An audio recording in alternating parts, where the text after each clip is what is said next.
Okay. Jordan Scott. Here. Mo Goyle. Here. Bill Dixon. Here. Meredith Knight. Here. Jeff Green. Here. Drew Flahive. Here. David Smith. Present. Ryan Clinton. Did I miss anybody? Tom Farrell. And I'm here. So we're ready, Okay. and we have a quorum. Item number 2 is our discussion, possible action on the minutes. Has everybody had a chance to review the minutes from last meeting? And if so, can I get a motion that we accept the minutes as submitted? So moved. And we have a motion. I'll second it. We have a second, and I'm just going to do this way. Does anybody have any additions or corrections they'd like to make? And if not, we will, and I'll ask if anybody objects to it, and we'll just move forward with that. Don't see any objections. Meredith, I'm assuming that hand is just not there on that. So the minutes are accepted. Okay. Third thing we have is our presentation. Sean, are you still on here? Yes. I am still on, and I'm ready to go. All right. Well, let's do it. Let me go ahead and share my screen. Just a second, please.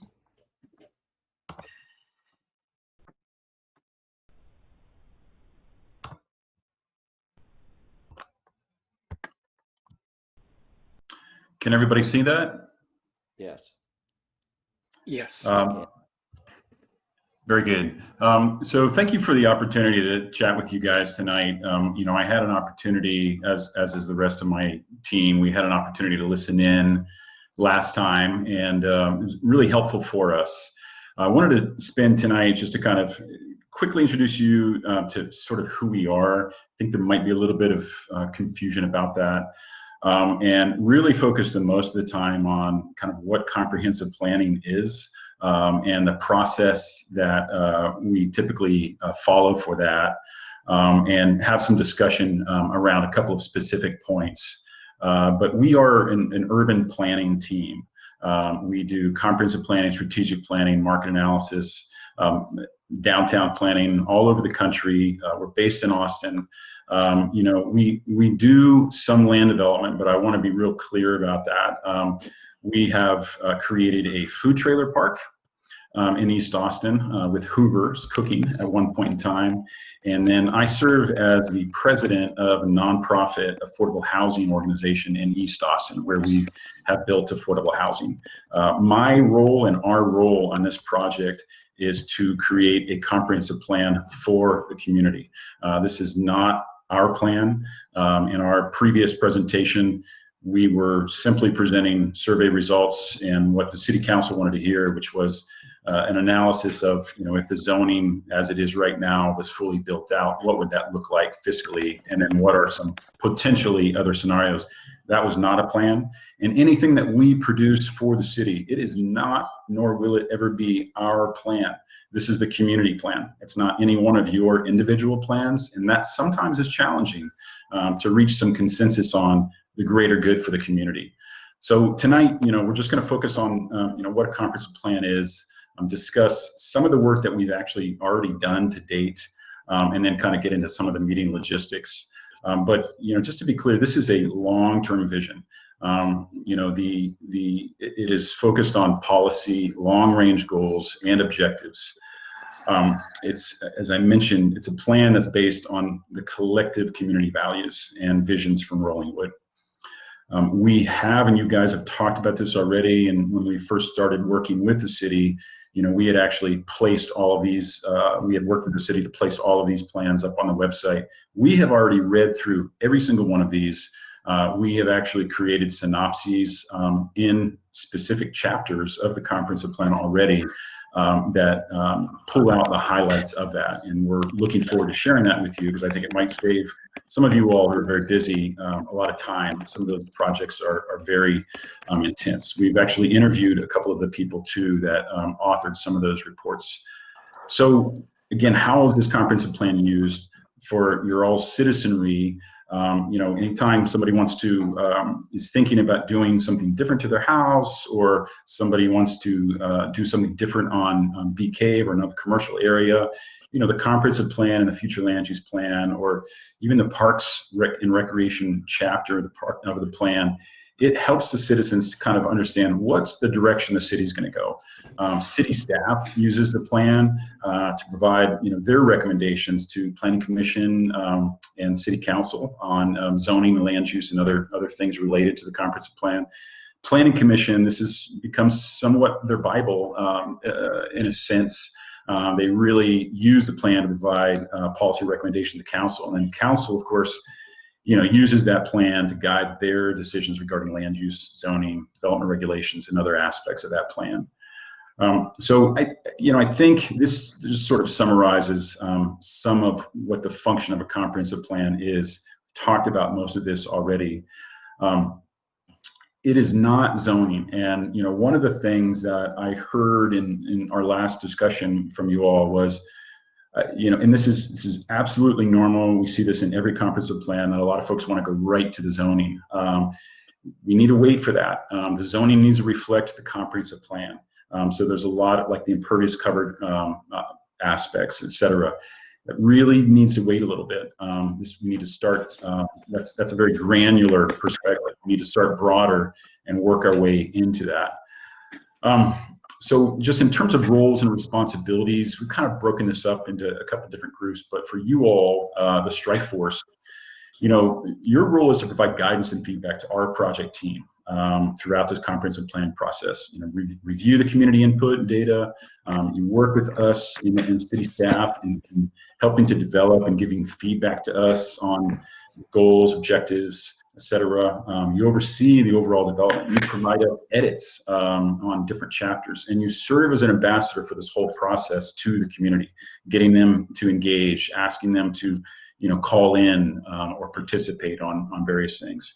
And the project team, we wrote Pegasus and the city. It's mostly us, but there's a lot of coordination, as you guys know, from the city's perspective. We are a facilitator of the process. We're technical advisors. We craft the comprehensive plan with your guidance and your feedback. And we, with the city as well, facilitate the meetings and publicize different events. The city and the city's citizen stakeholders, we've talked about this already, but their role in this process is to give us their feedback and participate as much as they can. And we really rely on you all to help get people to come out, obviously via Zoom for the time being, to participate. Planning Commission, their role ultimately in this is to endorse the plan for City Council approval. So, Jordan is in his role as Plan Commission Chair, is providing feedback back to the Planning Commission on the guidance of this. But ultimately, we will be giving a final presentation of the comprehensive plan once we have reached a consensus on it from you all, and the Planning Commission either recommends it to the City Council for approval, or recommends it with modifications, and then the Council. They're the final decision maker on the content of the plan. So, they adopt it and they oversee the implementation. So the plan elements, as we had previously talked with the city about, was, and I say elements, you can see these as chapters. So the first one really is the vision and goals. The second one is kind of a community profile, like, who is your community? Where have you been? How have your demographics changed, et cetera? We've analyzed your current land use. And if there's any issues associated with that, and then the future land use map and plan, parks and open space, facilities infrastructure, economic development, mobility, which includes vehicular, pedestrian, bicycle, and then implementation. Now you should know we have actually already, with up through August and before we were asked to pause, we have already crafted several of these chapters. Now, it's based on the analysis we've done, the feedback that we had already received, and what we will be talking about tonight is kind of the logistics of crafting the chapters, editing those chapters, getting your feedback moving forward. So when we were hired by the City Council, for this project, we presented our scope of work, which they committed to and contracted with us for. And it's broken up into these 4 phases of discovery and then learning, listening, synthesis, and then consensus. And if you haven't seen this project schedule, this is a very broad project schedule. We have a draft schedule month to month that details very specifically, for example, when our meetings are going to be with you all, when we are going to be presenting to you a specific chapter or chapters, when you need to give us feedback. We're hoping to finalize our schedule tonight so we can then finalize that schedule, because that's obviously going to be very important in such a short time frame for a good amount of work, frankly. So we know that these are the proposed meeting dates that you have. I believe the 4 to 5:30 works for everybody, and I know that's an agenda item later we're hoping to kind of finalize. But again, we need to get confirmation on this so we can finalize our own internal project schedule with you guys. That just as one example, the editing of draft chapters. I know it's silly, but it's very important. And what we've seen in some of the communities we've worked in is that oftentimes you get maybe 3 to 5 members of your committee that want to go off and be the review and edit committee, and then funnel one set of comments back to us. That works very well, and that might be something for you all to discuss, because there's clearly going to need to be work outside of these meeting dates. So this is really just a draft of suggested topics for some of the meetings. Obviously tonight, we're doing what we're doing right now, but what we're proposing is for our next meetings on November 9th, we talk about the public engagement plan, really finalize that. What other elements of engagement are we going to do? A visioning session. We'd actually like to have a visioning session with you, the strike force. And then the next meeting, really start discussing goals and objectives for each of those chapters. And expectations for that next iteration of fiscal modeling for the future land use. And then in December, potentially present that iteration of first iteration of the fiscal modeling. And then, right before the holidays, discuss some of the chapters. Now that just gets us through December. And as you can see, it's a lot of work. We still have to, I think, adhere to a pretty tight schedule and really know exactly what we're going to be talking about at each one of these meetings. So, these are the steps in that comprehensive planning process. The one I really wanted to focus on, though, right now is developing that plan, or excuse me, the vision for the plan. We feel, and I'm going to go through that tonight, I'll talk about this, but we really feel like, first of all, in every comprehensive plan, the vision needs to be based on what are the collective community values. And those can be a lot of different things: characteristics, aspirations, moral attributes the community cherishes and desires. That really forms the basis of what the vision is for the community. And I know, in just listening to you all, you guys are super sharp and you're very smart, and you want to go right to, let's get to the land development code. Got to start more general and broader, and slowly work our way into that granular level. So I just want to reiterate this: community values drive the comprehensive plan. It's going to be challenging for all of us to, really look for what is best for the community. I think some of the folks that might live right along Big Cave Road, that is going to be your biggest challenge, I think, and something that we will all work collectively on. Just a couple of examples of, values, core values from other comprehensive plans: Boulder, Colorado on the left, Seattle, Washington on the right. You can see what they are. Seattle's are very simple: community, environmental stewardship, economic opportunity and security, race, and social equity. Yours are going to be different. We've already surveyed the community, as many of you know, and clearly listened to a lot of the feedback and read various articles and websites and understand some of the perception that is out there about that. I want to be very clear: our overall contract to do the comprehensive plan and the land development code is $60,000. oftentimes we have worked with comprehensive plans or on comprehensive plans where you bring in a technical survey expert to do telephone calls or another very, very finite survey. That alone can be fairly expensive.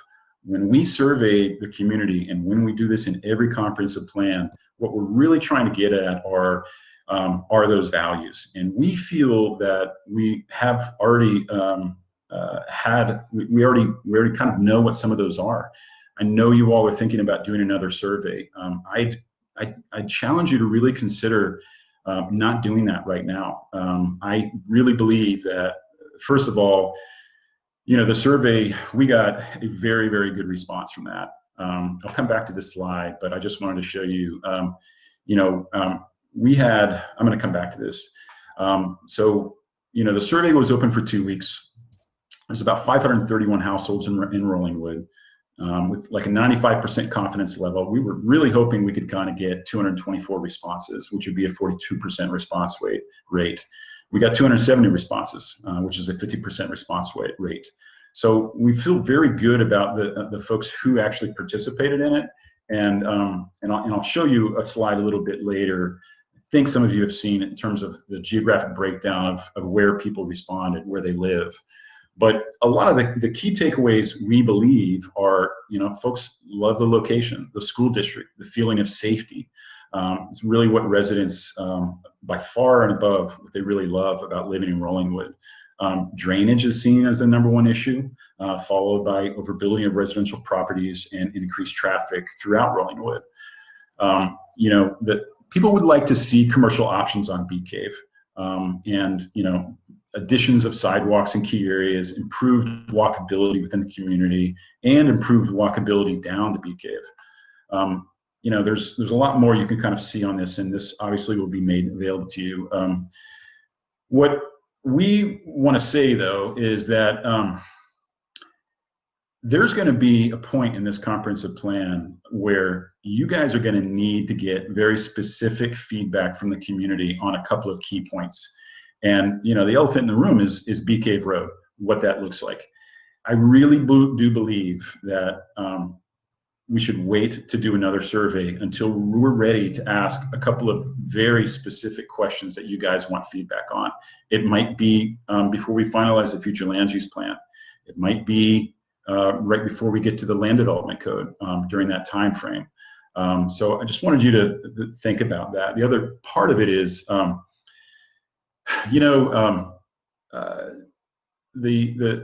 the survey and everything we do in the government is all open to opens meetings, right? And at the same time, that survey was confidential. There was an information request. And so, in some of the survey responses, people wrote individually very specific comments. You guys know your community. You can probably attribute some of those comments to your citizens. I believe that is known now in your community, that that survey is out there. Also, we're in an election time zone. I don't think this is a good time to throw a survey out. So this is this is going to be your question to help us decide tonight. But this was one of those questions. What do you like most about living in Rollingwood? Please rank them. There's nothing wrong with that question, and that question really gets to your top 5. They love the location, the good school district, safety, character of Rollingwood, the size of Rollingwood. Another one, select all the following that describes how you relate to Rollingwood. 96% live there. We knew that was correct. This one was pretty interesting. So we divided the community into 4 areas. One is basically along Bee Cave Road, so mostly commercial. So only 3% of the respondents were from that area. The second area was just the area just north of that. About 30% of the respondents were from that area. You can see where the other 3rd quadrant and the other 4th quadrant are. So, from the 3 residential areas, 30, 30, 30, that's pretty good, with a decent amount of commercial representation as well. So, on the public engagement plan, the council has added more meetings to our overall project schedule. So we're committed to the bi-monthly strike force meetings. and one additional survey. Now, any additional surveys you want to do, you'll need to get council approval to do that. I just want to be clear on that. And then one town hall. Now, that we would recommend after the draft of the comprehensive plan has been created and before presenting to Planning Commission and City Council. But we want your feedback on that. There might be a different type of public engagement outside the survey as well that you want to consider. And then the last thing I just wanted to say again was the editing process for the comprehensive plan. I can't underline this enough that we've got to really get on top of that from the get-go, so it doesn't slip away from us. You know what the time frame is that the City Council has put in front of us, and we're committed to trying to make that happen and work through that. So with that was all that I wanted to present tonight. Tom asked me to kind of go through that fairly quickly if I could, and I think I'm done sharing my screen. What are you seeing right now? We're all on here. Okay, Raleigh, good. thank you for coming, and we'll. Are there any questions of Sean? Sean, let me ask you a couple. I've got a couple. So the residents along BK's Road, Timberline and Grove Court and all the smaller streets that are tied in there. Tell me again what response rate you got for that. I think that was about 31%. Let me just pull that back up. But it also does include the area, not just Timberline, but the area just to the north of that too. Give me 1 second. Rollingwood Drive. Yeah. So for that area, we got 31%. Okay. All right. Well, I want to kind of emphasize to our committee here that one of the things we do, obviously Sean is a resource, but this is our bailiwick as to how we go about doing this. And Sean is one of several different groups that the city has available to us. And I wanted to kind of lay that out as to how we can go forward.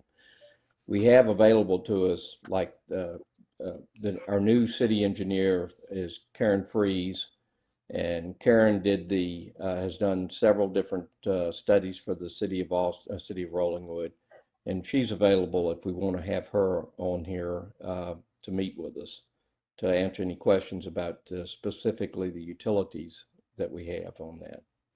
And I wanted to bring this up, and I guess this is as good a time as any. The one thing that I had suggested I would be able to provide to committee this week, we haven't got that yet. Amber, I don't think we found the capital recovery report yet, have we? No, I can't find that. I'm still looking. Okay. But that would tell us how many, for instance, how much utility capacity we have to be able to use for any kind of development that along BK's Road and any future development in Rollingwood. Now I can, for God's sake, don't hold me to this, but I think you're going to find that the original wastewater system was designed for about 1,150 units. And you know how many of them are residential, and the rest of them have been used by some of our commercial, specifically the Mira Vista development and the Rollingwood Town Center, which is the Endeavor development on BK's and Mopac at that corner. So, and I can't remember exactly how many they took, but if I remember correctly, they took about 300 units out of that. So if you take the 570 and add 300 to that, that's 870 out of 1150. So we've got a limited amount of capacity that we can use. A lot of the times they base the utility commitments on the use. Restaurants use a lot.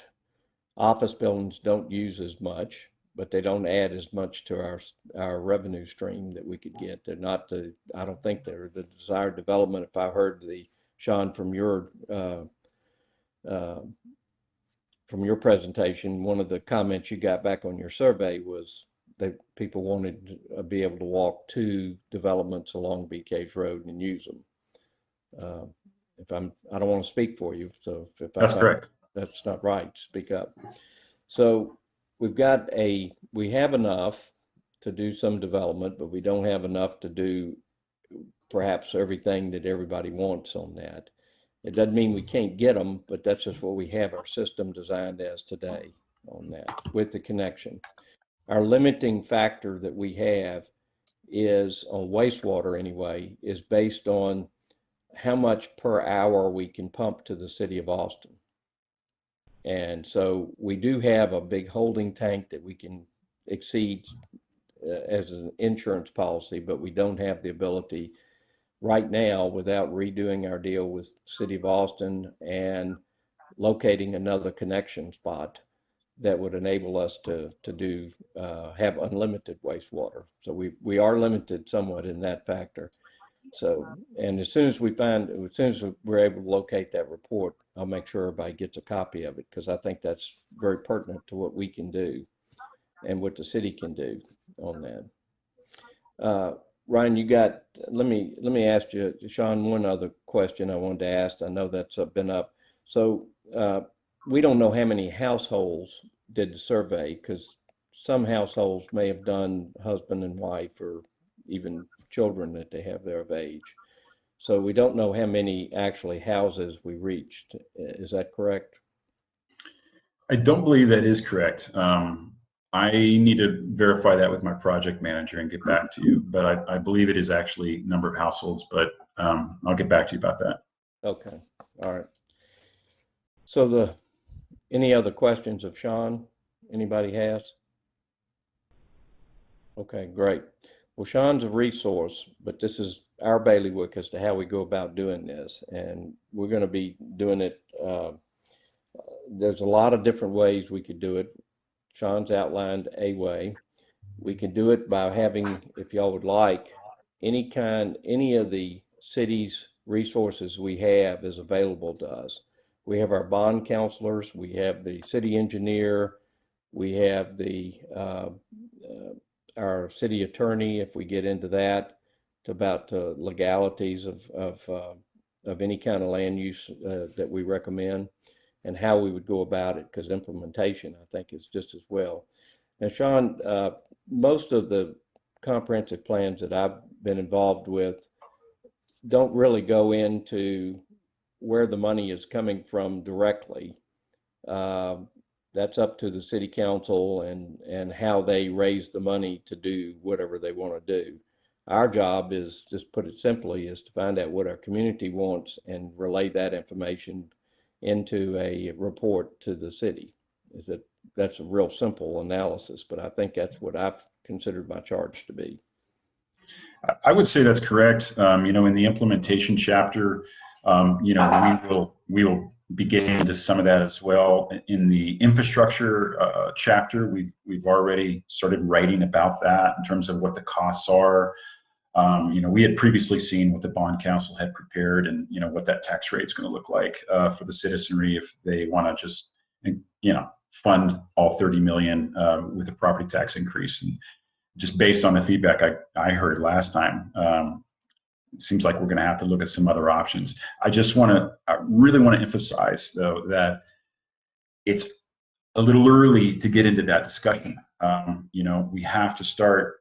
I mean, you guide us, but every comprehensive plan I've ever been involved in, you start out from a wide angle view. Right. What's the community want? What are the values? What's the vision for the community? Let's create the chapters.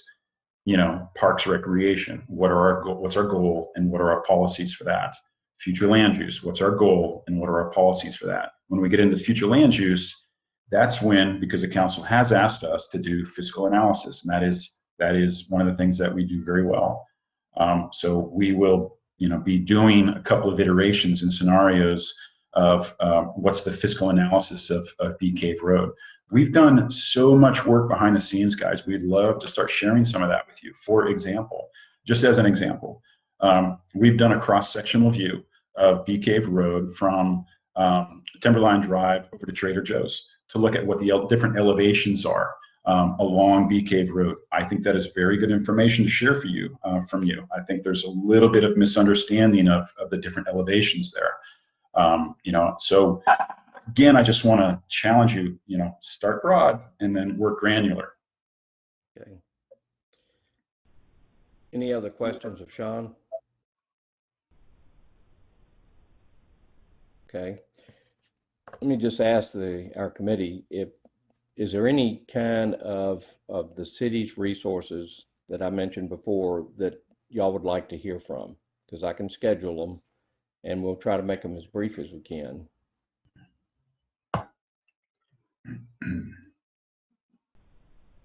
Phil? I think it may be worth hearing from the bond people at some point, just to know exactly how they're calculating what they can come up with as a borrowing. I would be interested to hear, how they, what kind of number they would be needing at the end of the day to get their wish list. Well, that's another thing, Sean. I'll just go ask you first. So, my goal on this is not to come up with any amount of money. My goal is to come up with what our citizens want, and then if the city council wants to take that information and decide how they get to whatever they need to spend, that's a different animal. I consider that a different charge, frankly, than what I'm looking at. Yeah, what Phil, as you were talking, I was thinking, I think that's a great point of data for you guys to have, and I appreciated listening to that discussion last week.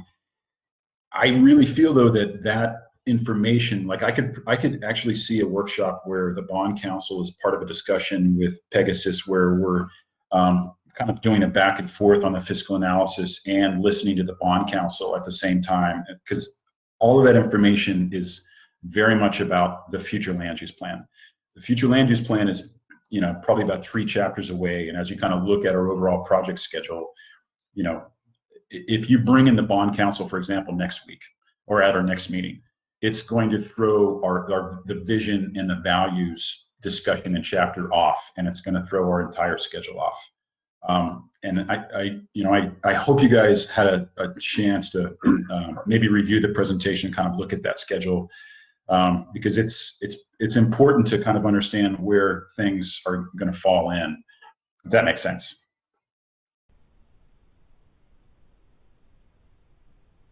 I think, Phil, if I'm misreading what you're saying, but they can make a fairly quick presentation and answer your question. I think it's not a lengthy discussion on that, is it?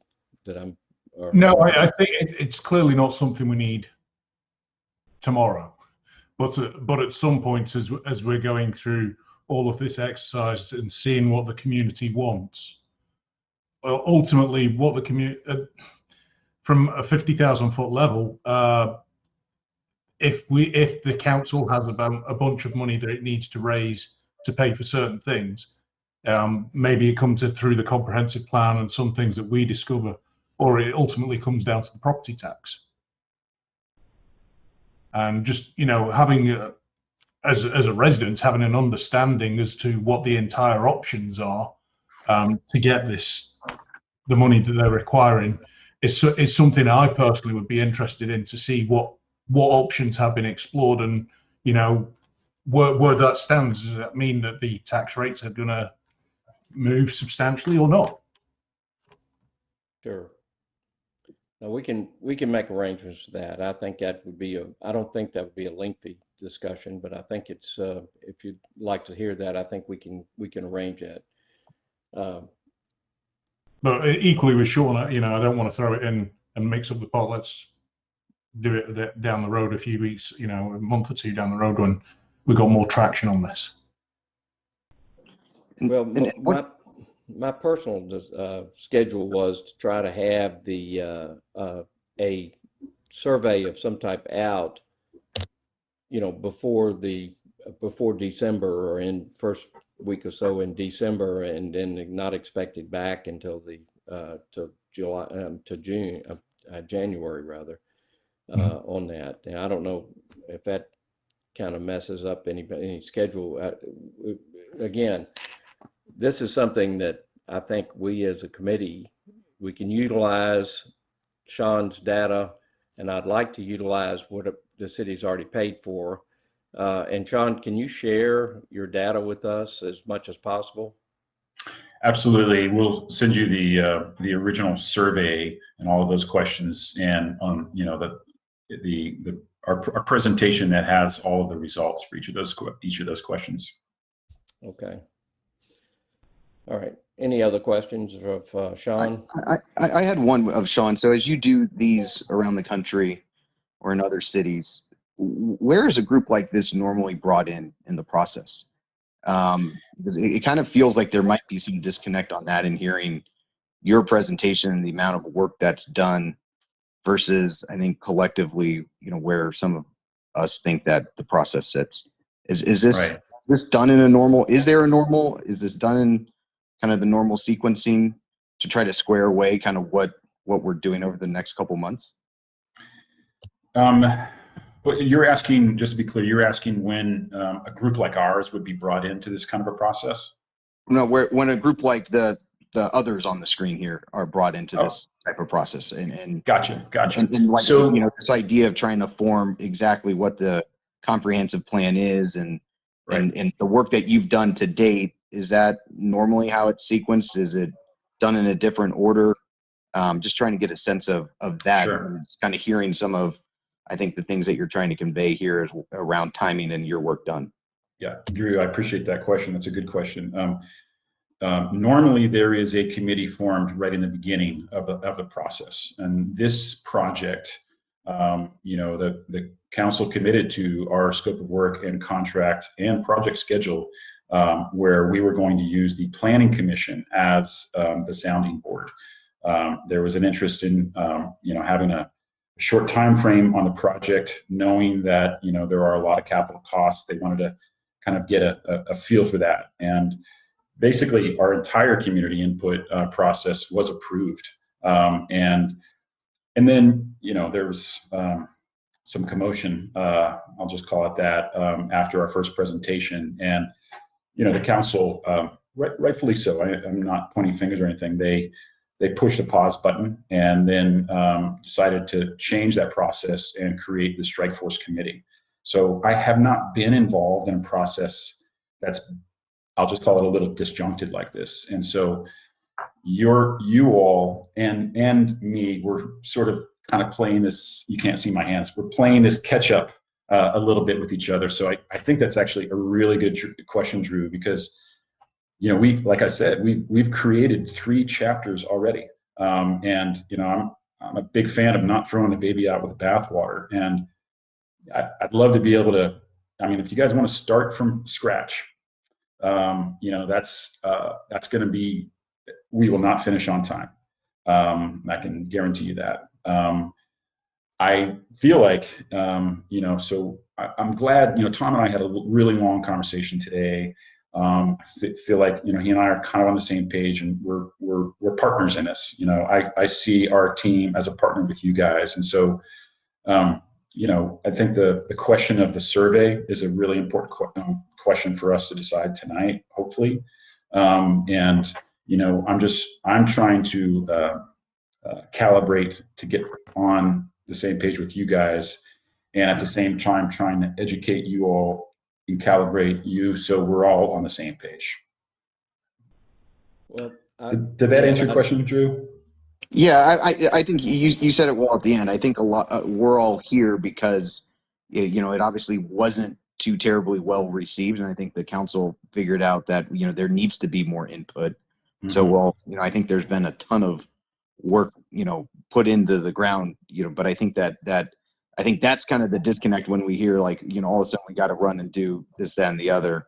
That there is this catch up or calibrating that's needed here to make sure we all kind of understand the charge going forward.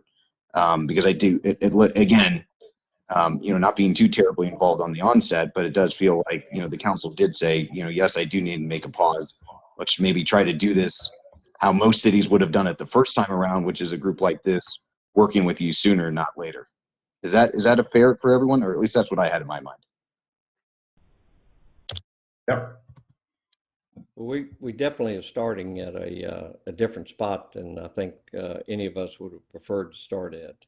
But I want to make sure that everybody understands this is our charge. We use Pegasus and Sean, and we use the information that he has, because I think some of it we can use.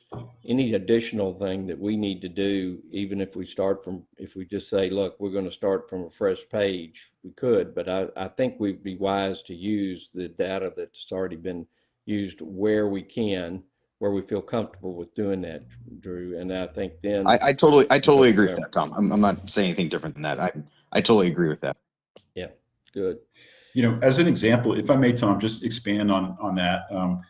As I mentioned earlier, when I kind of highlighted the all the different chapters that would go into this comprehensive plan, I mentioned we've already crafted and drafted several of those chapters.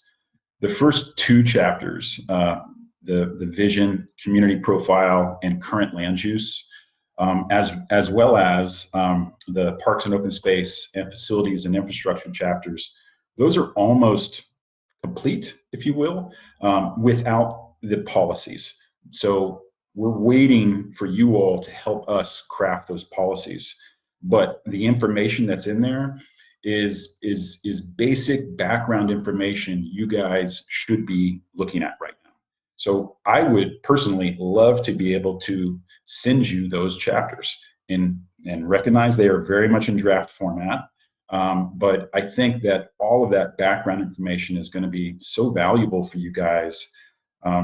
So again, getting to that calibrate point, and then the visioning that I talked about. I'd love to be able to basically facilitate a visioning session with you guys at our next session. And assuming that goes well, I really feel like we can move fairly quickly to talking about how we want to put our arms around the future land use. That is going to be the biggest and probably the most challenging chapter for all of us to put together. So I'd love to get your feedback on all that. Let me ask you, Sean, I have thought along the lines of breaking this into smaller pieces and starting with BK's Road and just have that as one issue we go through, and then do the residential side of what we're talking about. Now that we do have some limitations on our charge that we have, and the city has asked us not to look at impervious cover, for example, which I just so everybody knows, I think that was I'm going to request the city council to reconsider that issue, because I think that's something that probably enough citizens have voiced concern about that. And Sean, you got a lot of that, I think, in your survey, didn't you not? We did. And I think that's something that we should consider on there anyway. But we're not going to make a rule on it. But that's it. Wally, you have a question? Yeah, I'm kind of, off here to the side in a way, because I really kind of represent the business on Bee Caves. I'm the only businessman, a property owner on the Bee Cave part of this, which I appreciate being the opportunity of being here. Sean, you indicated you had people responding of wanting better variety of shopping on Bee Caves. Can you be more specific, or does your survey get more specific? Are they looking for restaurants? They're looking, what is the type of thing they're looking for? Big box stores? If that's the case, we're just forget about it, because we don't have the land mass to do it. So we're going to, of necessity, just looking at our available land mass from Edge Grove up here to where I am, and several hundred feet just to the west of me. Well, that's it on the north side of Bee Caves. Anyway. Let me just make sure everybody knows. Wally has the Palisades on Bee Caves Road, and does everybody know where that is? or anybody doesn't know where that is. Okay, sorry, Wally. No, that's fine. Wallace, to answer your question, basically, people wanted community, if I will, community scale businesses they could go to. That might be a restaurant, it might be a bar, it might be, kind of local, a local retailer shop, like a candy store or something like that. As you guys know, I mean, you're very much a community, you're very much a family-based community. And what we heard in our interviews and focus groups and then in the survey as well is that there, for a lot of restaurants or a bar or whatever, folks need to go outside of Rollingwood. And so I think that was the main thing. I don't think anybody was interested in a big box at all. I don't think that's appropriate there either. But it also speaks to what I mentioned earlier. If in fact you are wanting to do another survey, I think those are the types of questions to ask. I think, I think there's enough that we've already garnered from the survey to give us a broader perspective of community values, parks and recreation things, mobility interests, etc. But the Bee Cave commercial corridor, I think we could drill down a lot more and get some more specificity from the community on what they're looking for. And the future land use plan we might actually start talking and working on that in December. And so, like Tom said, maybe that's the time to send out another survey, with a follow-up kind of more specific questions. Thank you. Mm-hmm. So what do our group think about breaking this into 2 sections on that? Does anybody have any feeling one way or the other on that? And Tom, you'd be referring to What were the sections? One around bee caves? Meredith, go ahead. I'm sorry. You're talking about 2 sections based on what the current land use is, so like the commercial corridor along Bee Cave versus what is currently being utilized as residential, single family, multifamily. Well, I'm just thinking if we break this into smaller bites, it might be a little easier to try to do that, and we may get a little more specific answers to some of the questions we have on that.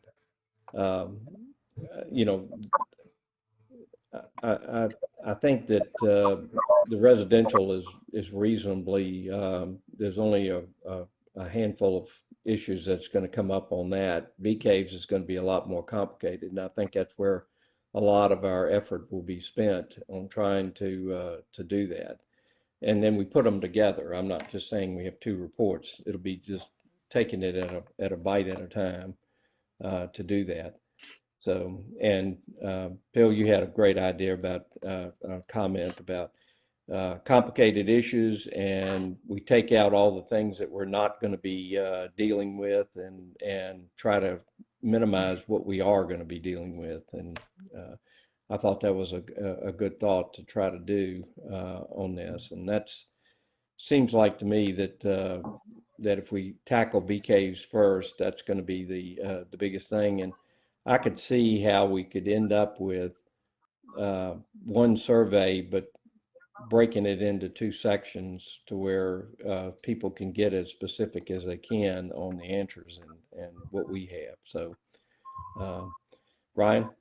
Yeah, I think that ultimately that we are going to have both of those topics. And again, I'm trying not to speak for Jordan Scott. I don't know if he's able to chime in, but I know that he did have a lot of questions and he wanted to get a lot of community input on the residential side. So I don't want to have that side of this whole equation be ignored. I did spend some time looking up Texas city municipal guides to comprehensive planning, and one of the places that they often started was trying to do an inventory of what you have, inventory of what the limitations on what you have are. So, for example, do we have limitations on the amount of water that we can provide within the city? Do we have limitations on wastewater, Tom, as you talked about? I do feel like getting kind of a better inventory on what we have and what our limitations are would help inform the process of what we do with residential and commercial. In some ways, we could get ahead of ourselves if we don't figure out what we have first and what our limitations are first before we figure out what it is that we want to create. And maybe Sean's already done some of that work, and certainly it'd be great. You said that you'd share that information. If maybe you could circulate the chapters you've already put into at least some early draft forms. And I mean, I do think that work that has already been done does not need to be redone if we're all comfortable with it. And the places I think that we're going to have more points of disagreement. And I don't think we're going to have a horrible problem squaring what's best for the community with what's best for the Timberline residents, because I think our community is aligned with each other, and our community wants to take care of our residents in Timberline. So I don't think there's going to be a giant battle between Timberline residents and other residents for what's best for the community. I think once we figure out what our limitations are, what our inventory is, and then maybe try to and figure out what our issues are, and I'm hoping that Jordan can talk about I can talk a lot about the BK much better than I am on the residential ones. But I think once we know what our issues are, we can kind of go on and know what our limitations are, and inventory is, then we can go on an information gathering mission to the extent we want to ask more questions of the community. But frankly, I wouldn't even know what to ask the community on the residential side, because I don't know what Jordan has to bang his head on or bang his head against every time one of those issues comes up at a P&Z. Jordan, you've been dealing with a lot of this as planning and zoning. You've dealt with mostly residential issues, haven't you? Or have you dealt with the commercial too? We on planning and zoning have dealt primarily with more the aspect over the last 3 years that I've been actively sitting on it since returning from abroad in 2018. So yeah, it's been more platting, drainage, some land use. We've had turnovers of building officials. So a lot of our issues were driven by what our city consultants that we hire, problems they're seeing through their expertise, and then raising up to the commission to address. And then some is citizen generated issues. I like to joke about the Airstreams in the front yard driveway of that, whether or not we're allowed to use that. I'll be honest, that kind of stuff is best in planning and zoning's time for us to dig through those weeds, and not necessarily for this commission. We do have a commission to handle some of those. Where are we going to park our travel trailers? I do think we are running up to some land use issues that would be appropriate for us to talk about, and appropriate to ask our community for their feedback. And what I mean by that are size of houses, use of the lots. I don't want to drill down into getting too into the details of it, but we do want to get some feedback on what kind of community do we want to see. Are we happy with the single family residence we have? Do we want to see the ability to add accessory dwelling units and have that ability to actively have a second living unit on the properties that we have? Those are the kinds of questions that it's time to get some feedback from the community on, and that but educated feedback, and that they understand the issues. We understand being in the weeds on it.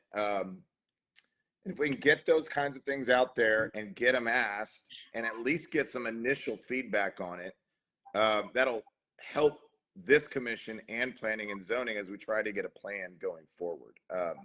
So far, I think the drive of this has been to focus on the commercial sector. That is the biggest sort of place where we can have some creativity or change or not change as we want it. And yet it shouldn't drown out the need to have some specific direction from the current residents of Rollingwood of where do we see our single family in 20 years?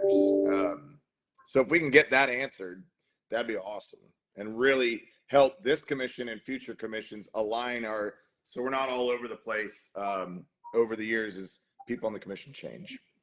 Hope that helps. It does. And I wasn't trying to de-emphasize the residential, but I just thought that most of our, that we do it as two separate little bites of the apple, if you would. And that was just my thought as to how we take this on. I think it's, Tom, I like that. I'm aligned with it. I think the commercial side has the attention of the community right now, and we really do need to, while people are paying attention, make sure they're there. Make sure we get answers to the questions that we want to know from this commission wants to know. And I appreciate Ryan, and I will continue to advocate. We got to make sure we don't forget about the majority of Rollingwood, which is our single family, just to get some of the issues. Tom, you've referenced, how do we want to join with our neighbors, Austin? I would love to get feedback from the citizens as we talk about potential uses of Zilker Park, get that kind of guidance on how we want to respond back. So I'm happy to work with a couple people who are interested on it to start coming up with these items and start getting us something concrete we can poke holes in if we want to do that. But I'll follow your lead, Tom. Well, why don't we do this, Jordan? Let's see if we can get at least one other member of our committee that would want to deal with the residential, and you can kind of draft a couple of questions that we can pose to our committee to see how we address those too. So we have anybody who would like to be with Jordan on the residential side and do that? I guess I got to. Okay. I don't bite, I promise. I know. Jordan's great to Only work in with. council meetings.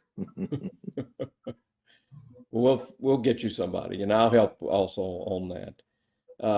And you raised an interesting point, and I'll bring that up. Mo, you would be willing to do that? Or you have a question, Mo? Go ahead. Both. Yeah, I'd be willing to do that. That sounds great. Okay. So am I understanding? I thought my current impression is that Rollingwood has serious financial issues that need to be addressed, and that's part of the reason for all this. Is that correct? Like near term, short term, medium term? It depends on who you ask. Through this process, I can tell you I've met with almost all the council members for an extended amount of time. I can't. The audio's breaking up. Um, Apologies. Sure, I'm not sure if it's my side or yours. I apologize if it's my side. I think it depends very much on who you ask. I think there are a lot of different opinions on what the needs are and how we can go about paying for the needs that we agree upon. And I think for at least some people, the idea of this is to come together as a community and figure out what our wants and needs are. I can see that Mo can't hear me. Can others hear me? Yes. It's in and out. It's in and I can out. hear you. Okay. John, Mo, let me if- ask you, you did, on part of your work that you've done, you had some issues about, and we'll see that when you send it to us, but you had some comments from our citizens on the needs, the financial needs that might, the needs, the wants of the city that may drive the financial aspect of that. Did you not? Well, yeah, I mean, we got feedback on, the majority of people want the city to be fiscally responsible. But, to Mo's question, I think that goes back to what are the original scope of work and request for proposal that the city council put out and what they requested. And it was really twofold. One was, let's create our city's first comprehensive plan where we can bring in all of these other plans that have been done, but many of which have not been implemented. We can bring those into one plan. We can really, it can be citizen driven, so we know what the citizens' values are, and that they had or they have concerns that they have a potentially $30 million, not a potential, a $30 million price tag for infrastructure improvements, and they wanted us or whoever was going to be hired to help prepare a future land use plan that and analyze the fiscal aspects of that future land use plan into a couple of different scenarios, so that however the community grows, and especially on Bee Cave Road, that potential source of revenue of either sales or property tax could help support some of those costs. And I will say too, one of the things that we said, and this is important, and I can get into this a little bit later in another meeting, but the type of use is very important in terms of its fiscal impacts. Office produces very little fiscal impact to a city. There's a little bit of property tax. You have the jobs that people might walk to a retail store, et cetera. Retail does produce the most fiscal impact, produces a lot of sales tax, also property tax. And it's just one of those things that you have to kind of figure out. And in the future land use plan, the policies are not going to be super specific in the comprehensive plan. It's the land development code. It's the land development code where it gets specific. So what I'm hoping is that in the future land use plan, we will all end up agreeing on policies that give guidance to how those land development codes should be amended. And like Jordan's comments and questions, I think those questions are very important for us to help drive some of the policy discussion in that future land use plan. Okay. I think that, yeah, so that makes sense to me. I do get concerned that there might be opinions on the numbers, because the numbers should be math. Now, what to do about them should definitely be opinions. But we touched on this earlier about how when this strike force is being brought in, I just not sure if I see, like, the word cloud you had seems great, and I don't know if it makes sense for us to spend a lot of time at a very, very broad level, coming up with another word cloud, right? And so I know you said to start broad, but since we got brought in maybe later than some other comprehensive plan processes, maybe we do start in the middle, or a medium level. I think the first thing that I would feel most comfortable with, Mo, is I'd like to look at the data that Sean has and the chapters he's written, and we can kind of look at that and remember, this is our bailiwick, and if we want to edit that or change it, we can do so, because I think that's real important. Yeah, I agree. Sean works for us, and he'll give us whatever data we need, and if we don't need something from him, we won't or if we disagree, we won't use it. But sorry, Sean, but that's just the way it is. That is the way it is. And you should know too, we have not had anybody give us edits yet. We were just about to enter that process. And so we would love to get you guys to give us some comments and edits. We can only do so much, but we would love to get your all's feedback on those chapters. For what it's worth, I agree with Mo that I don't think we have much desire to make a cloud. If we're good. Ryan, I'm not catching you. Your speaker is, I think it's your speaker, but I'm catching some. I think he said he agreed with Mo, and we've already done the word cloud. Let's kind of not be agreeing. Yeah, we'll take a look at that, and if you can get that to us, if you can give it to the city will disseminate it to all of us on that. Sean, if you would, please. Will do. Jordan, that's an interesting concept, though. Rollingwood is always, and we have some limitations not only on our on the utilities that we have, but restaurants are always great to think about. But I will tell you the history of restaurants in the West Bank has not been real stellar for the most part. We've had I can't tell you how many that I could name that have come and gone, and very quickly on that. Now, it can be the type of restaurant that we've had, and some of the newer restaurants seem to be doing well, but they're a little more upscale than what we've had before on that. So I will tell you this: our from a city standpoint, I noticed that our sales tax has dipped. I guess every city in America's sales tax has dipped, and I don't know if that's how permanent or temporary that is, but and retail, the big battle there is how we're going to get the Amazon to pay us sales tax if you buy something, and we're not there yet. That's not our unfortunately, that's beyond our scope to get to that point, but that may be the only retailer standing after this is all over, it seems like. So, okay. So from a format standpoint, as we go forward, if we kind of break that down, Sean, does that, you've done this before, breaking that into two sections like that, is that something that you would say is you've seen before or not seen before? Well, I mean, I think it makes sense. And, I mean, when we get into the future land use discussion, I mean, by that point, I could see us, for example, propose some very draft general policies on residential and commercial for you all to respond to, just based on kind of everything we've heard already, just to kind of start that ball rolling.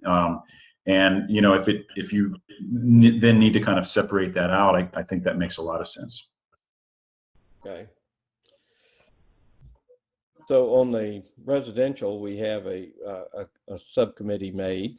On the commercial, I would feel more comfortable just having all of us be on the commercial, because I think that's the big elephant that we're having to deal with anyway. So I think that would be, I'd probably feel a little more comfortable with that, unless the committee thinks something different. I'd be willing to look at whatever you think. Any comments on that if we just do that? Just wanted to say I agree with you. The more the merrier on this. Good. So, and Jordan, you brought up a point that I'd like to emphasize. It's, we are historically, Rollingwood has, I don't want to say this, and how can I say this? City of Austin has dictated a lot of how our development has gone. I will just say that. They control a lot of our utility issues, and they have some limited control over our traffic that we deal with. And a lot of Rollingwood is abutting the city of Austin, and land use in the city of Austin is much different than the city of Rollingwood. So we have neighbors that, Ryan, not only neighbors that abut commercial districts, but we have neighbors that abut Silka Park, and what goes on there affects them. My lot, my house actually I have neighbors from Westlake Hills and the city of Austin that abut my lot. So I get to deal with the codes of 3 different cities of how I want to do things here, or what I'm living with on that. So I may have a granny flat built on my property line in the city of Austin, and there's nothing we can do about that. So whether I like them or not, it doesn't matter. I won't have any charge on that at all. So it doesn't matter. So. Okay. Notably, if we did have accessory dwellings, if people really wanted that, that would impact the water usage and the wastewater usage, if to the extent we had limitations. So I do think it's important to have that conversation too. I think it all really fits together. And one of the things on, John, I'm going to ask you this: if we have limitations, i.e., on utilities, for example, so one of the things I've always thought about is an allocation of utilities to, do we give priority to residential? Do we give priority to restaurants or commercial development that we want on Bee Caves Road? Because we do have a limit. I don't know exactly what it is right now, but we do have a limit. Yeah, I mean, I can't answer that until we know that, and I don't know that number yet. And I'm glad that the city has a Freeze on board as an engineer. I'm hoping they can kind of weigh in on that point. I mean, I think that's going to be a very important point of information, and I think when we get that, we'll see. My suspicion is that there's plenty of capacity on both the water and wastewater side. For what you all are wanting to do. I heard the discussion about LUEs and all that sort of thing last time, and that's a pretty easy calculation. There's a lot of guidebooks out there that, tell you exactly how many LUEs for this type of commercial or that type of commercial or residential or whatnot. So those are calculations we or the engineers can kind of help you all understand. Okay. That said, do we want to have, we've got a lot of resources that the city is already contracted for, that's done reports on this. Is it any of these reports that you'd like to hear from the authors of those?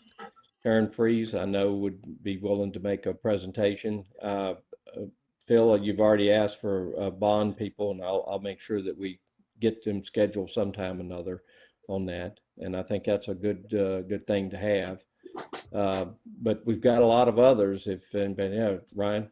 Yeah, I would just say that given that drainage is the biggest number that has been circulated for infrastructure issues, I think it would be helpful if the committee and through the committee, the community understood what that meant. Okay. I'll make that a priority and see if I can get some schedule on that. So we'll just kind of we've broken this down. I'll try to start getting these scheduled as best we can to make sure, because we're relying on some other people's time. So we'll try to do that, and we'll try to make it as they give us the information up front so that we can mostly ask questions rather than take up their time when they come in on that. Jordan, let me ask you, y'all are at the P&Z. If y'all, what have y'all been working on that might benefit us on this comprehensive plan? On the commercial side, not as much. On the residential side, we actually have a proposal from a subcommittee recommending an increase in the ability to do accessory dwelling units or accessory buildings, and removing the restriction on making them dwellings. So, and we've said, let's pause until we can ask, the community if they want this, knowing the potential downsides. I won't get into the details now, but there are. Sunset Valley went this way, and they recognize some of the downsides that come with it and accept those. It's got to be a community discussion. We're dealing with another one. What was called estate lots, it's a horrible name, but the joining of multiple lots to form one lot is an issue that, if there's a lot of interest in it, and there's more and more people who own multiple lots in Rollingwood, this gets in the weeds, but our code is not built to handle multiple lots. It just isn't. It doesn't really contemplate the idea that someone would come in and buy multiple lots. If anything, it's looking at the opposite side of someone chopping up big lots into small, not taking big lots and making really big lots. So that's something we need to have a conversation with the community about. And so that changes the very nature of who we are as a community if we are going to $12 million Beverly Hills downtown, or if we're going to stay where we're at, or a mixture of all the above. So that's another one we're dealing with. And then Ryan said it, drainage. lots of our time has been spent going hearing from concerned neighbors about drainage. Those who are having issues with their lots, the idea of when drainage needs to come into play, that type of issues. If I was going to say my top three, I'd do it in reverse order. I'd say drainage, accessory units, and then these estate lots. Again, I hate that term. If anybody's got a better one, the combination of lots are the three things that P&Z is taking up right now. And then your typical down in the weeds, how far back from the curb can you park your Airstream trailer? So we'll, again, happy to do those. Well, not happy to do it. We'll just do it. But that kind of stuff we can get into. So. Great. Okay. So Sean, from your standpoint, I think I know what you're going to give us, or I have a list here of things you're going to give us, and we'll discuss those at our next meeting. So everybody will have an opportunity to look at them first, and we'll give you an edit, and we'll give you our comments on that. That sounds good. So Give us just a few more days. I'd say maybe before the end of the week, we'll get that to the city to get you all those drafts. We've learned a lot more since we created those, and even tonight's discussion and last. I just want to take another glance through that and edit that a little bit more before we send that out. From a timing standpoint, do you think does the committee think that we ought to bring in Karen Freeze at our next meeting, one of her representatives, to talk about the drainage plan? Is it time to do that? And Tom, I am also super interested in what's been pointed out, just limitations of our infrastructure as it stands. If I've heard anything, there's an infrastructure plan that was created, and there's some identifying and a solution proposed to meet that issue. I'd love to spend some time early on in our meetings really digging into what's the problem that sort of drove the momentum of this commission and the speed and how fast we were going, which was that infrastructure plan. Okay. Really like to understand how much of that is gotta have it or somebody's living room's gonna be on, and how much of it's like, man, it'd be really nice if we could have that over there, but not necessarily critical. So okay, I'd love to dive deep into that. I agree with that. I've spent some time I've spent a couple of days with folks impacted by drainage, and I can tell you for some of them it's terrifying. And I think there are probably other places where it's a inconvenience. And so understanding I think there's something like 17 or 20 projects on the list. The top two we're not dealing with. The worst two are not in the city's plans to deal with, but the rest of them, understanding how bad they are, whether they're something horrible or something inconvenient. What does that mean? I think that's a great idea. That also made me think of, I know in the city's plan there's $5 million for a new city hall, and I think again the community should hear, and even if it's just through us, what the drive is to build a new city hall. I know there's some police station issues. I think the community should hear about why there's a drive to raise money. okay. Well, we can it's not only the money, but we have to, and this is a question, Sean, I was going to tell you before, I don't know if I talked to you about this earlier, but it seems like to me, whatever plan we come up with, there has to be a maintenance figure that we do to maintain what we have before that. And whatever plan we come up with, we have to have a maintenance provision in this, in the implementation, don't we? Yep, I think that can be added. Okay. Me, Tom, do you mean physical maintenance, or like how to maintain the plan going forward, sort of cyclically? Well, I think from a city standpoint, and Jordan, I credit you with this, that for coming up with this, but it's, and I will get it wrong, and you can correct me, but when we were doing the road bonds, you wisely recognized that we are issuing 20-year bonds on a road that lasts 10 years. I think that's Guilty. pretty close, wasn't it? Guilty as charged. I still think I voted yes on it. So I know, but I will be it's bearing the cost of that. I thought that was a real telling statement. So I want to make sure you get credit for that, because that was a darn good one, I thought. And that's the nature, though, of some of the infrastructure that we're dealing with is what we have to do on that. We do have still some water issues that the city of Rollingwood has to deal with, and that is in my opinion, is a must that you do that. Now, one other issue I'll bring out there is that there's always a trade-off as how much money you spend on, say, water improvements as to how much you're paying for your fire insurance. And I never can remember if this is right, but it goes 0 to 5, I think. But if you're able to move up or down one level, your fire insurance goes down pretty significantly, the rates we have. And we are rated separately than anybody else. The city of Rollingwood has a separate rating for their fire protection.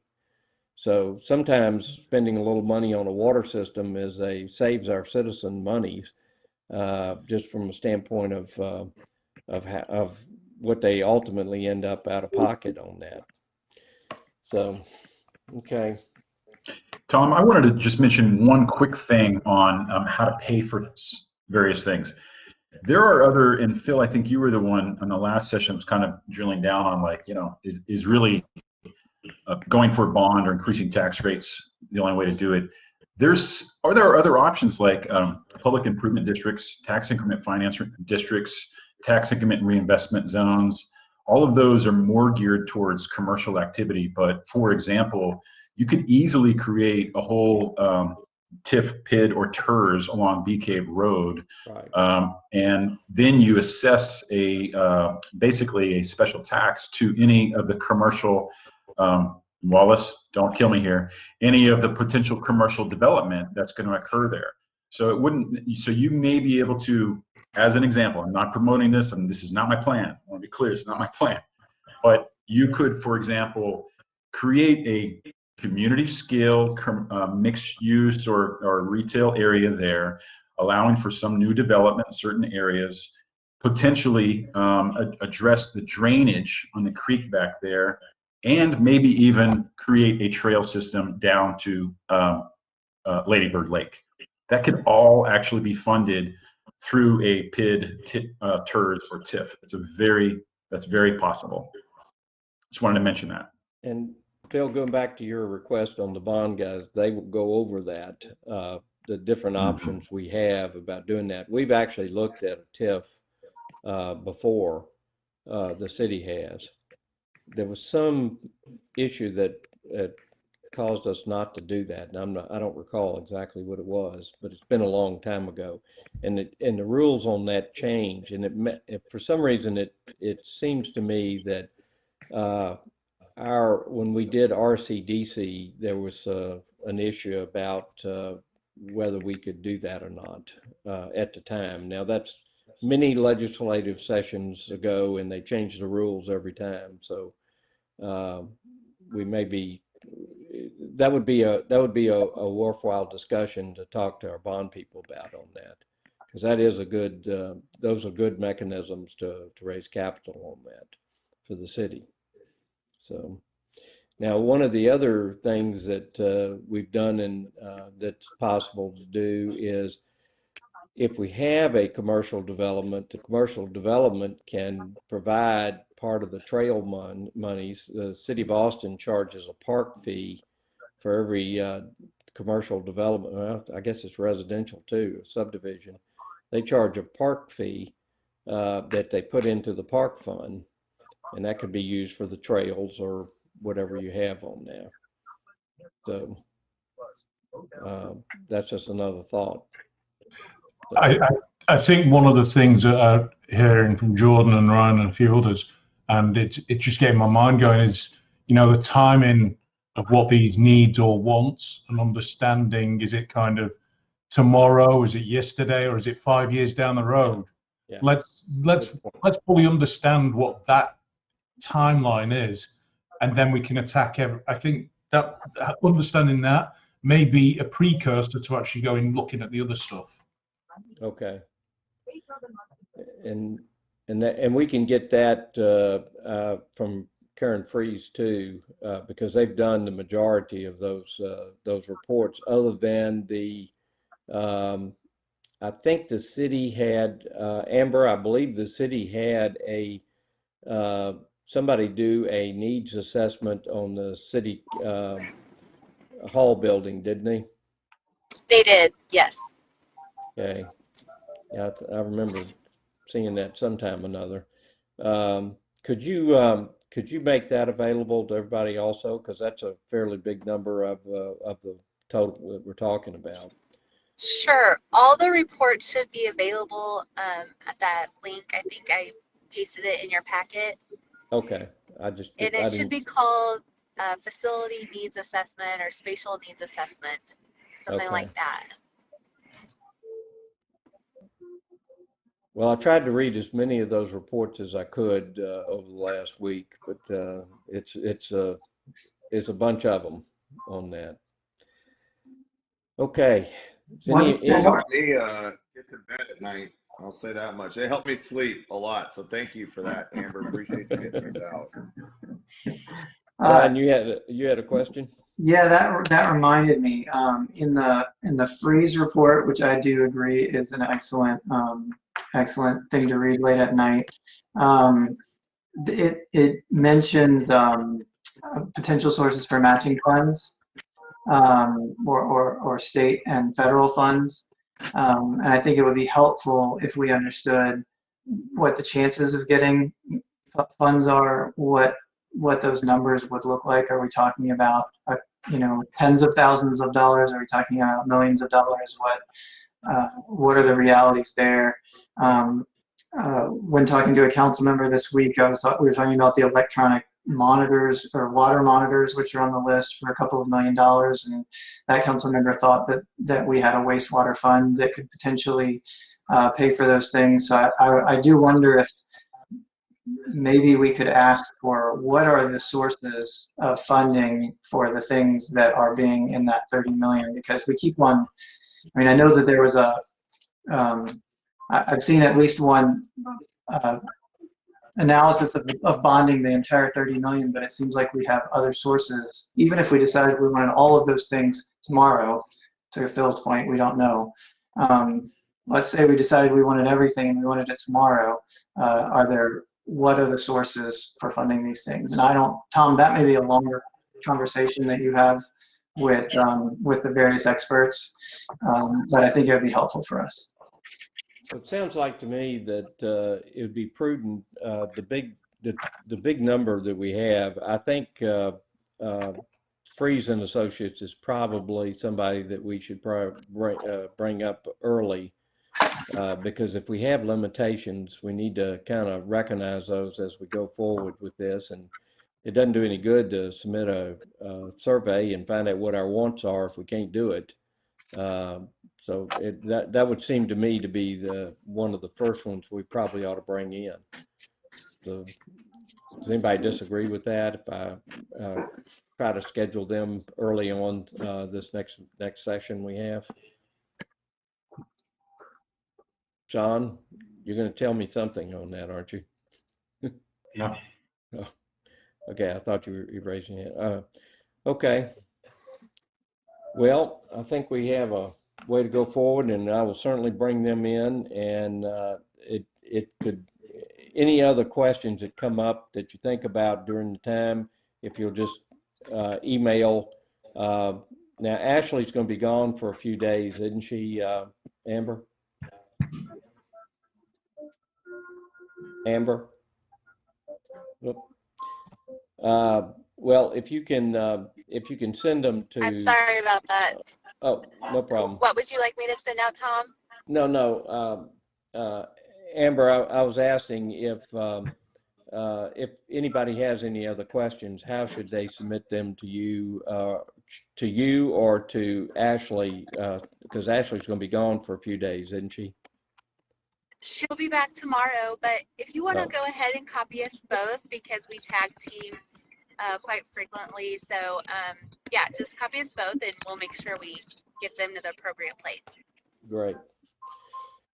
Okay. Item number 5, moving on, discussion possible action on resident citizen survey and public participation, BK Road Commercial District, residential and other items for Rollingwood Comprehensive Plan.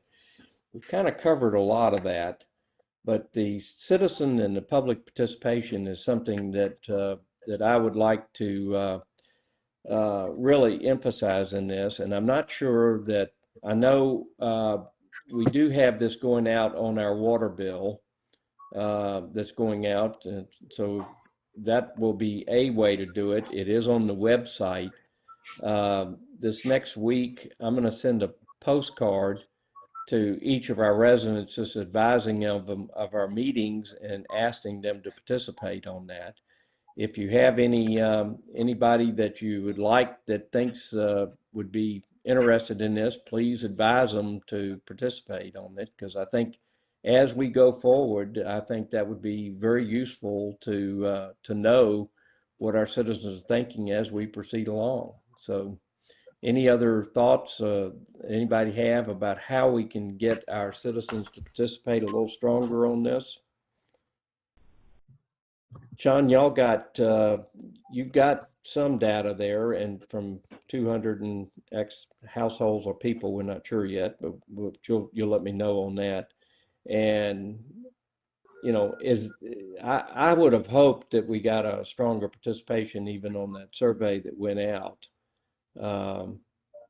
I did hear back from my project manager. She actually texted me and said that we did ask in a survey that only one person from each household respond to the survey. Of course, people could try and, load up the survey responses if they really wanted to do that. We find that that doesn't typically happen, but yeah. Well, just so you know, I did one and my wife did one, so we didn't. Oh my goodness! Same here. Jordan is charged. Yeah. I think that in this town, asking spouses to only fill out one thing is a great way to stir up some controversy. So I think we can go towards maybe, did someone else in your household answer? Check yes, check no might help. But yeah, I have thoughts on it, and my wife's thoughts are very different than mine. So, and her opinions are probably more valid than mine. So, you know, smart man. Is she, Jordan? Is she on this call, or is she listening to you? She's right over here. She's got this. I don't doubt that. And she won't touch it. Like, so, yeah. Yeah.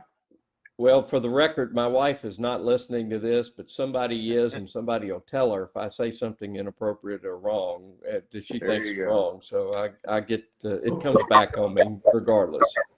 Were participant addresses not Meredith? were participant addresses collected when the survey was done, or is that something that could be done in the future to help identify multiple from the same house? No, they were. They were confidential. And so there wasn't an address submitted on those. I believe that's right. It wasn't it, Sean? That is correct. So. You know, I mean, we'll get the survey out to you guys this week as well with all the responses. And I think, on our next meeting, we just have an agenda item where we discuss it. After you guys have taken a look at it, you'll have a good sense of, all right, what else do we really want to survey? And then let's just make a call on when we want to do that. When's the most appropriate time to do that? Okay. Well, I would say, in my opinion, I'd like to get this out in December. I actually wanted to get it out by the end of November, but I think that's going to be a little rushed given what all the things that we got going on. I think if I got a survey in the next week, I probably would throw it away until after the election. And because I think I get one every 10 minutes that comes in anyway. So from somebody. So, and that's a problem about contributing to both parties. You get multiple. Sometimes I wonder how many names that how many people have my email address that they've sent out, but I get a lot of them, and I'm sure everybody else does too. Tom? Yes, sir. I totally agree that we should have a second survey, and I also agree that there's probably some value in us learning more before we send it.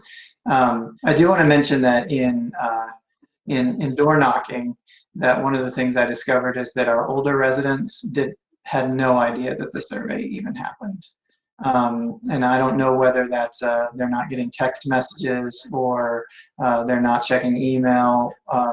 But we do have a number of seniors and at least the familiarity with the survey was a lot less in speaking to those, and they had very strong feelings. Some of them very, very strong feelings about the future of this community.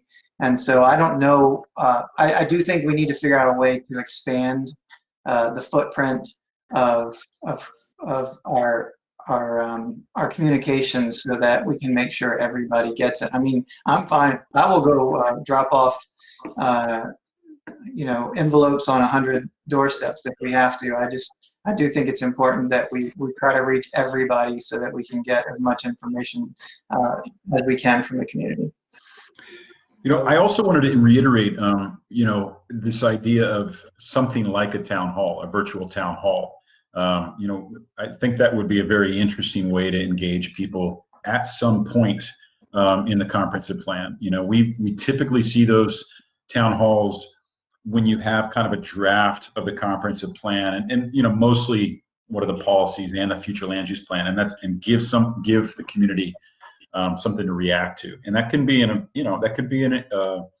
what am I trying to say? It could be a more interactive type of a session as well, instead of just like a council meeting. I don't think that's as interactive as I think that we could actually achieve. So the ways that we are approaching this now, the way as I approach this is, number one, it goes on the website. Number two, it goes in the water bill. Not everybody reads their water bill.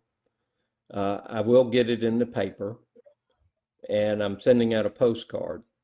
And Ryan, to your deal, one of the age-old ways that works in Rollingwood is to tape something to the mailbox, which I've done many a time and don't mind doing it again. Having been blamed for putting things in mailboxes, which I didn't do, I will tell you that it is also illegal to tape something to a mailbox. But I've another crime I've committed, and let's just add to the list. Don't have any problem about putting it on the door, but with the virus going around, that just people. That's the people are hesitant to answer the door sometime or whatever. And how, if there's any other thoughts that anybody has, now I can get this on, I think I can put this on Rollingwood Next Door, and Rollingwood Next Door is a fairly good site. I'd probably have to get somebody to help me put it on there, but I can, I don't have a problem about doing it. We can help with that, Tom. Okay, I think that's the only other way that I know to do it, and I would like to have more citizen participation in our meetings as we go forward on that, so we can do this and build some momentum about going into any future survey questions we have to ask on that.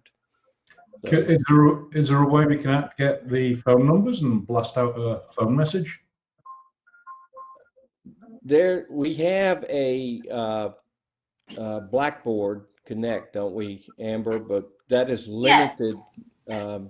can we use that? Is it permissible to use that as a method to do it?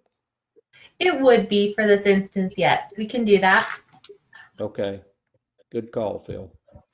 So that's so that's 5 ways, 6 ways we're trying to promote this. So Yeah, we should reach out through the community groups, Rollingwood Women's Club, Rollingwood Gentlemen's Club. We've got to get the word out. I will facetiously say we need to like tell everyone we're going to take away their kids' scooters. That got a lot of people turned out. I mean, we got to do something that gets people, because we're trying to do this in December between Thanksgiving, it's Christmas, you know, it's holiday season. oh yeah, What's going to get them to not go to Amazon and shop for the new Oculus, but actually pay attention to the future of Rollingwood for the next decade or two? And I don't think anybody on this or in the city actually has an answer as to how to get people to do it, except spread a rumor that we're going to take something away or put a new police station in somewhere or something like that. It's drama. Raise taxes. There you go. I mean, that could be it. Get them here. But like, we really do need input on this. I love that there's a citizens panel outside of the standard bodies that are there with this strike force. So we are representatives. So in a way, it's going to come down to us reaching out to our personal networks and our personal access. We don't have to just leave it to Tom to post on Nextdoor. It's important that all of us do it. I mean,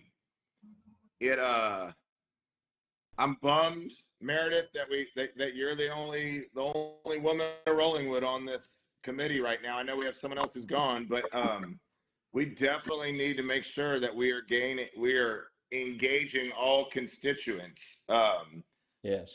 We need to make sure, as Ryan pointed out, that we get to some of our longtime neighbors. They have the wisdom. They've seen the change from Absolutely. when this was a ranch to when it actually got developed, and some of them know where all the bodies are buried, so to speak. So it's important that we really do engage, gather all this stuff together, and get a plan for future generations to start tweaking. I keep forgetting I'm not the oldest resident in Rollingwood. That's as I hobble around here, sometimes I don't remember that. Wally, just you and I guess. I got Okay. you by about 20 years. I know, but you don't look it. 84 going on 85. Yeah. Let me ask another question. Does it make sense to talk to, I'm just throwing this out. We've had some long-time city staff retire. They've had about a year, I'm guessing, between the time of their retirement to now. Does it make sense for us to reach out to them? I mean, they were here for a long time. They may not be interested in giving any input, but is there any interest in reaching out to those who, you know, administrated the city for years and, you know where every bolt and nut and pipe is buried, kind of a thing? I could certainly ask. I assume you're talking about Robin, but Robin and Jackie Bob come to mind. And Jackie Bob, both of which I think would be willing to do it. If we wanted to ask them anything, I certainly could. I'll check on it. I think I don't. I'm sure I can reach them somehow. I don't have their numbers, but I'm sure I can find it. Just throwing out an idea. That's all. If it's not appropriate or they're not interested in just nothing to share, that's fine as well. I'm just curious. I'm trying to get as much input from longtime Rollingwood. Jordan, you can do the gentleman's club. Meredith, are you on the women's club? I'm not. I will find out who is and try to get that done. That's a good idea. Tom, I have their I'm contact. happy to reach out to Marnie Fitzgerald, who is a very active person within the community, but lives on the wrong side of Gentry in Ridgewood. So she can't vote and can't serve on this committee, but would have been an amazing member if we chose to do it. So happy to reach out to her and see if we can get. and just ask what opportunities there are to get the message out through her. Great. She cornered me the other day, and I was like a deer in the headlights. I'll admit it. So Good. Yeah, she has offered to spread the message on this before, so I'm sure they'd be willing to do that again. Great. I don't. While we're talking about people who know a lot, we also have a host of former council members and mayors, some of whom again didn't know this was happening until they started seeing the signs. So it might be worth trying to get a list from the city of former council members and mayors and just making sure they're getting contacted, because we certainly want to know their insight. Well, Ryan, I think that anywhere we reach out is a good way to do it. I have a list of people that I talk to, and certainly I can do that, and just make sure we get as much of this out there as we can. Okay. Item number 6 on our agenda. We've talked a lot about that, the discussion of status of LUE impact fee reports, which we're going to see if we can find a tax rate analysis. Phil, I think that's what you were thinking about. Future land use plan. And Sean, I'm hearing that we may be a little bit early on that, and the retail market analysis.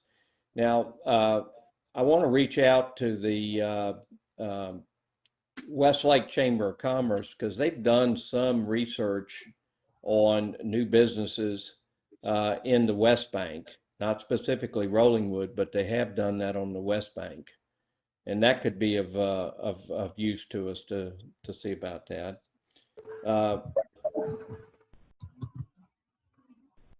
I'm trying to think if there's any other way that we can get any market data.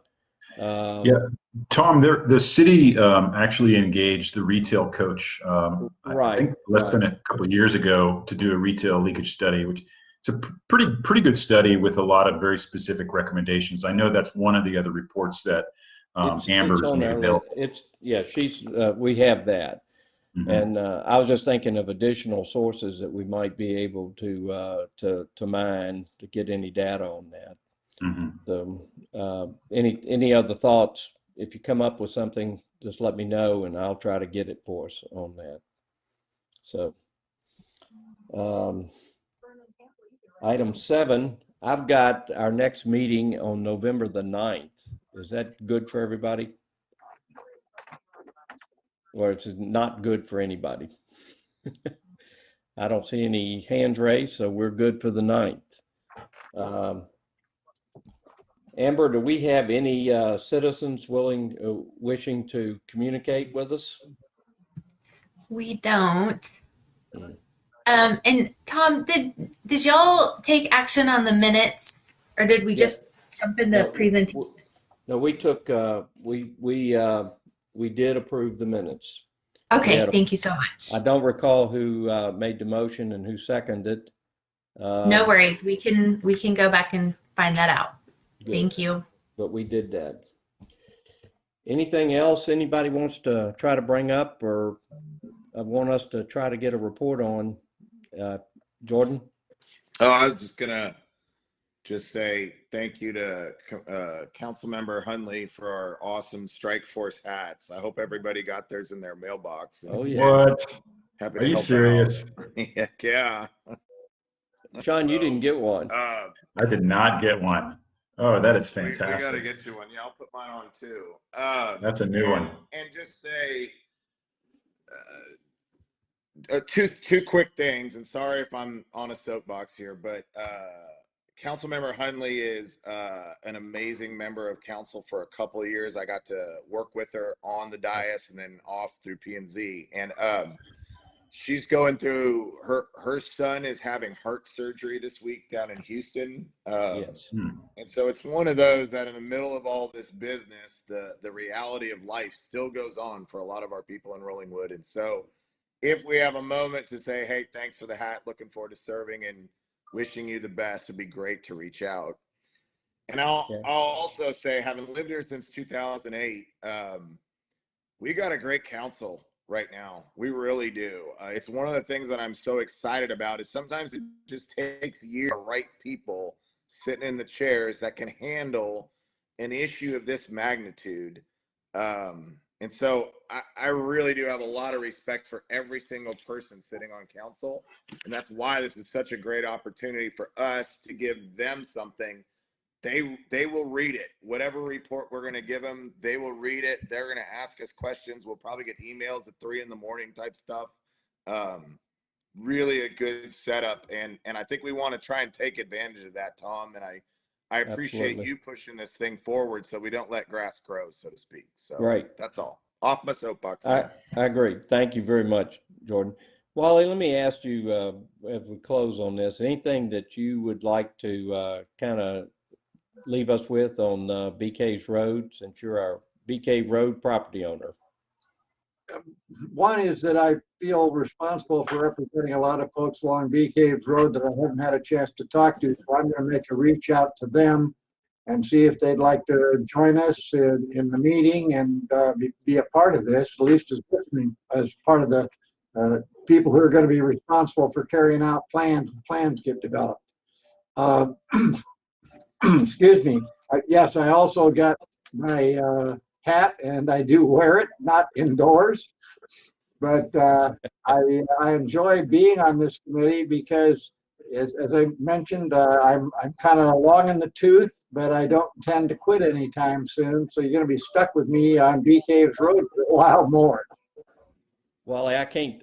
I'm trying to remember how long you and I have dealt with issues on BK's Road, but Well, it's a since 1990. long time. I knew that. In the same office with the same furniture, so I'm really cheap. John, I have one other little question I wanted to ask you. Yes. You put on your survey, you put the age of residents. Yes. Now being a Southerner, we don't ask for age. I'll just tell you that now. That's just something we were brought up never asking anybody their age. So why did you do that? Well, you know, I sort of grew up in the South. My mom taught me the same thing, but we asked that question really to start trying to get an understanding of, you know, based on the last census, has any of that data changed? Have the demographics changed much? Are there more families, et cetera? That's why we asked that question. Right. And Tom, I also have to admit something. I do not believe it's a conflict of interest at all, but I've realized on this call that you have a member that I have played water polo with for several years, Jeff Green. So Jeff and I have literally been hitting each other in the face underwater for the last couple of years. So looking forward to not doing that and working with you. Water polo. Okay, you got me on that one. I would have not come up with that. So in Austin, Texas, of all places. Yep. Of all places. That's good to go. Does anybody have anything else before we adjourn? Okay, I think we have a plan of action, and I will try to make sure that we outline that and send that out to everybody and see what we can come up with on this. Thank y'all very much for your time. Did we have a motion to adjourn? So moved. And we have a second. We got a second. Any opposed? Not seeing any. So we are adjourned. Thank y'all very much for your time. Thank y'all. Thank you. Thank you. Thanks, everybody. Bye. See you in the pool, Sean. Okay.